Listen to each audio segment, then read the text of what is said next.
Hey guys, it's Nick from this here. If you're a regular viewer, you'd know I love horror movies and video games. So, what could be better than a video game based on a horror movie? Friday the 13th, the game, is a game I had a lot of fun with. It truly feels like a Friday the 13th movie, whether you're playing as the survivors or as Jason. I remember thinking, man, this is awesome. But just think of how cool a single-player Friday the 13th game could be. Maybe something in a similar fashion to Until Dawn, a cinematic, choice-making game where you can control Jason or the survivors. Well, instead of that, we're getting a single-player Ash vs. Evil Dead game as well as a single-player Halloween game. The games are being published by Boss Team Games, the same publisher that brought us the underwhelming Evil Dead video game a few years back.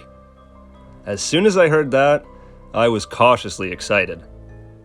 Well, turns out I was right to be cautious. 16-bit, retro-styled, platforming side-scrollers. Both of them. Seriously? They hyped up a single-player Halloween game and then dropped this. It feels like the 90s again with all the cash grab, garbage tie-in movie games.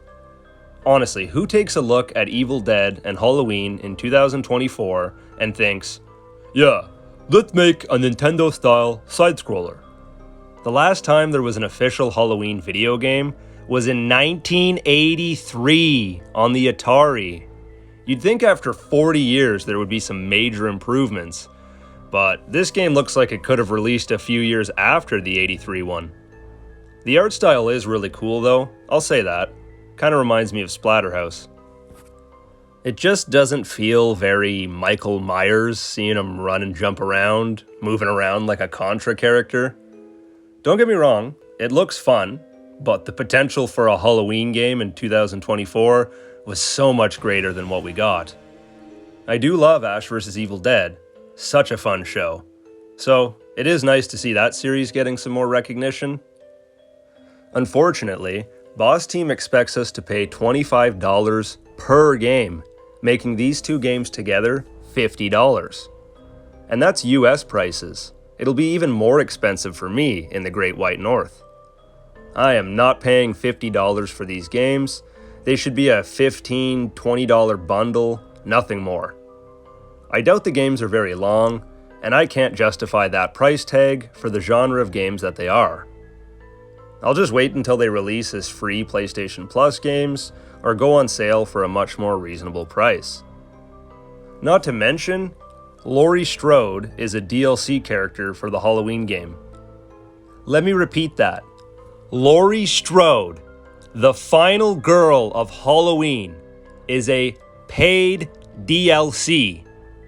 For a game like this, there shouldn't even be DLC, let alone for such a vital character. It's crazy to me that a game rooted in nostalgia, stylized as retro, would have DLC.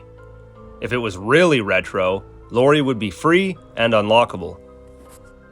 Both of these RetroRealm games are companions, which means if you have both, you'll be able to play as Ash in the Halloween game and play as Michael Myers in the Evil Dead game. While this is a cool concept, both games look like they play very similarly, so I wonder if this will really make a difference other than cosmetically. Michael Myers fighting Deadites does sound badass, but not for that price. The best thing that could come from combining these games would be if there's a secret boss fight having Ash and Mike duke it out. There's a serious lack of Bruce Campbell's voice, which is disappointing, especially after his recent announcement that, while he might be too old to play Ash on the big screen, his voice isn't too old for video games and animations. Ash doesn't feel like Ash without Bruce's smartass quips. Hopefully the devs will add this before launch, even if it's just a few unique voice lines. It would really help bring some life to the game. Based on the announcement article, it seems like this is going to spawn a potential franchise. At the beginning of the trailer, we see multiple arcade cabinets that are covered with a sheet. If these games do well, I imagine we can see some similar games in the future.